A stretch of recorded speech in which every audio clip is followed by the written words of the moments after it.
Madwar 50 żona pubblika fil-lokalitajiet tar-reġjun Port li kienu suscettibbli għar-rimi illegali tal-iskart ġew mamra b'kameras tas-sigurtà.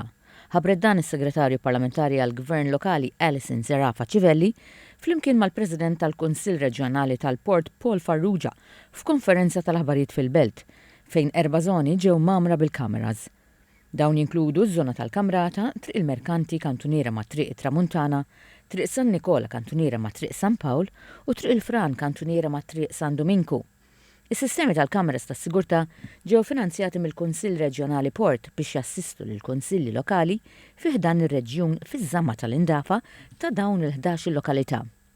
Is-sistema tas-sigurtà huma kollha konnessi ma' sistemi ta' monitoraġġ tal-Aġenzija LESA sabiex ikomplu jsaħħu l-monitoraġġ u l-infurzar fuq rimi ta' skart illegali. Is-Segretarju Parlamentari Alison Zerafa Civelli faħret l-inizjattiva u l-impenn tal-Kunsill Reġjonali tal-Port li ħejja pjan sostenibbli sabiex jindirizza l-isfida tal-lokalitajiet tal-Port b'mod li jkumplimenta mezzi oħra ta' infurzar.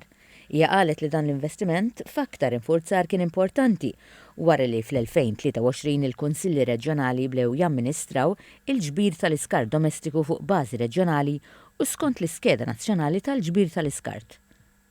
Is-Sindku tal-Belt Valletta Alfred Zammit qal l-installazzjoni ta' aktar sistemi ta' sigurtà għal monitoraġġ u infurzar fuq rimi ta' skart illegali se jissarfu f'belt aktar nadifa u sabiħa, kemm ma' residenti u dawk kollha li jżuru l-Belt Kapitali.